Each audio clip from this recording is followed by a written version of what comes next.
നമസ്കാരം. നാണയങ്ങളും നോട്ടുകളും ഒക്കെ കളക്ട് ചെയ്യുന്ന ആളുകൾ എപ്പോഴും അന്വേഷിക്കുന്ന ഒരു രാജ്യമാണ് പലാവു.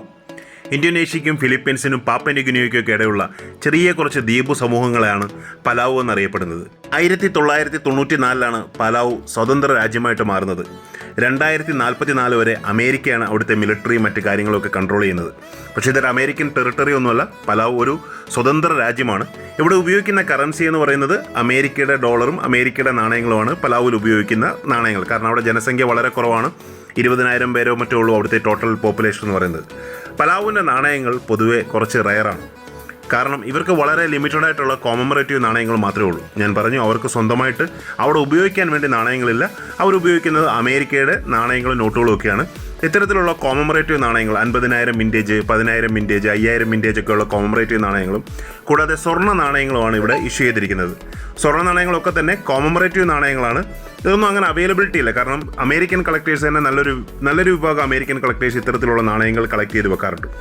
ഇന്നലെ തൃച്ചി എക്സിബിഷന് പോയപ്പോൾ ഞാൻ വാങ്ങിച്ച ഒരു സെറ്റാണ് നിങ്ങളെ പരിചയപ്പെടുത്തുന്നത്.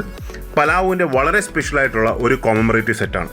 സാധാരണഗതിയിൽ പലാവുവിൻ്റെ ഒരു നാണയത്തിന്, കോപ്പർ നിക്കൽ നാണയത്തിന് ഇപ്പോൾ ഒരു 2,000-2,500 രൂപ കൊടുക്കണം.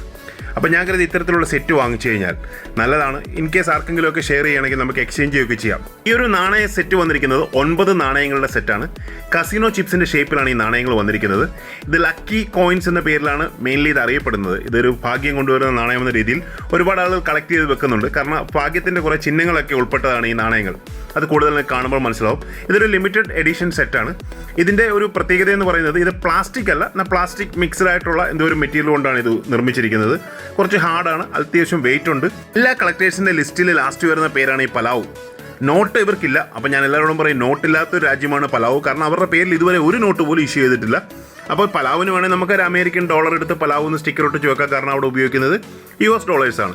അപ്പോൾ ഈ കാണുന്നതാണ് പലാവുവിൻ്റെ കോമറേറ്റീവ് കോയിനിൽ ഒന്ന്.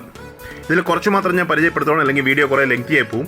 ഇതിലുള്ള ഓരോ ചിഹ്നങ്ങളും ഭാഗ്യം കൊണ്ടുവരുന്ന അല്ലെങ്കിൽ ഭാഗ്യ ചിഹ്നങ്ങളായിട്ടാണ് കണക്കാക്കുന്നത്. ഇതിൻ്റെ ഒരു സൈഡിൽ പലാവുവിൻ്റെ ആ ഒരു സിമ്പലും കാര്യങ്ങളൊക്കെ $1 എന്നുള്ള ഒരു ഫേസ് വാല്യൂ, മറു സൈഡിലാണ് ഈ കണ്ടതുപോലെയുള്ള ഒരു ഭാഗ്യ ചിഹ്നം കൊടുത്തിരിക്കുന്നത്. ഇതാണ് അതിൻ്റെ മെയിനായിട്ടുള്ള പലാവു എന്ന ഒരു ടൈറ്റിലും $1 അവരുടെ ഒരു എംബ്ലം ഒക്കെ അതിൽ കാണാൻ സാധിക്കും. ഈ എക്സിബിഷൻ വരികയാണ്. ഒരുപക്ഷെ അവിടെ ഞാനിത് കൊണ്ടുപോയിട്ട് ആർക്കെങ്കിലുമൊക്കെ ഈ പലാവു ചോദിച്ചു വരുന്ന ആളുണ്ട്, പലാവുവിൻ്റെ നാണയം ഉണ്ടോ എന്ന് ചോദിച്ചു വരുന്ന ആളുകളുണ്ട്. അപ്പോൾ ചില ആളുകളൊക്കെ അവരുടെ കയ്യിലുള്ള എക്സ്ട്രാ കളക്ഷൻസ് ഒക്കെ എക്സ്ചേഞ്ച് ചെയ്യാൻ വേണ്ടി കൊണ്ടുവരും. അപ്പോൾ നമുക്ക് ആവശ്യമായിട്ട് എന്തെങ്കിലും സെയിം വാല്യൂവിൽ വരുന്നുണ്ടെങ്കിൽ എക്സ്ചേഞ്ച് ചെയ്യാൻ വേണ്ടിയിട്ട് വെക്കാമെന്ന് കരുതി ഞാൻ ഒരു 1-2 നാണയം എൻ്റെ പേഴ്സണൽ കളക്ഷൻ വെക്കും. മെയിൻലി ഞാൻ ഒരു നാണയവും ഈ പെട്ടിയും സർട്ടിഫിക്കറ്റ് ഉൾപ്പെടെ ഞാൻ എൻ്റെ പേഴ്സണൽ കളക്ഷനിലേക്ക് മാറ്റും. ഇത് കൂടാതെ 1-2 നാണയങ്ങൾ കുറേ നാളായിട്ട് UAയിലുള്ള എൻ്റെ 1-2 സുഹൃത്തുക്കൾ അവരുടെ ആ ലിസ്റ്റിൽ വാണ്ടഡ് ലിസ്റ്റിൽ പെട്ടാണ് പലാവു. അപ്പോൾ അവർക്ക് വേണ്ടി 1-2 നാണയങ്ങൾ ഞാൻ മാറ്റി വെച്ചിട്ടുണ്ട്. കാരണം ഇപ്പോൾ ഷാർജ എക്സിബിഷൻ പോകുമ്പോൾ അവർക്ക് ഹാൻഡ് ഓവർ ചെയ്യാൻ വേണ്ടി. അപ്പോൾ ഇത് എനിക്കിഷ്ടപ്പെട്ട ഒരു നാണയമാണ്. ഞാൻ ഇതും മാറ്റി വെക്കണമെന്ന് കരുതുന്നത്. അതുപോലെ തന്നെ പ്ലെയിൻ കാർഡ്സിൻ്റെ ചീട്ടിൻ്റെ ചിഹ്നമുള്ള, നിങ്ങൾക്ക് ആ വീഡിയോയിൽ കാണാം, എൻ്റെ ബാക്കിലത്തെ ആ ഒരു താഴെയുള്ള നാണയം ചീട്ടിൻ്റെ ചിഹ്നത്തോടു കൂടി ഒരു നാണയമുണ്ട്. അത് രണ്ടും എൻ്റെ പേഴ്സണൽ കളക്ഷനിൽ വെക്കണമെന്ന് കരുതിയിരിക്കുന്ന നാണയമാണ്. ബാക്കിയൊക്കെ തന്നെ ഞാനിങ്ങനെ എക്സ്ചേഞ്ച് ചെയ്യും. കാരണം ഇതൊരു ലക്കി കോയിൻ എന്ന രീതിയിൽ പേഴ്സിലൊക്കെ വെക്കാൻ ആളുകൾ ഉപയോഗിക്കുന്നുണ്ട്. പക്ഷേ നമ്മൾ കോയിൻ കളക്ടേഴ്സ് അങ്ങനെ ചെയ്യാറില്ല. എൻ്റെ കയ്യിലുള്ള, വർഷങ്ങളായിട്ട് എൻ്റെ കയ്യിലിരിക്കുന്ന ഒരു പലാവിൻ്റെ കോയിൻ കാണിക്കാം.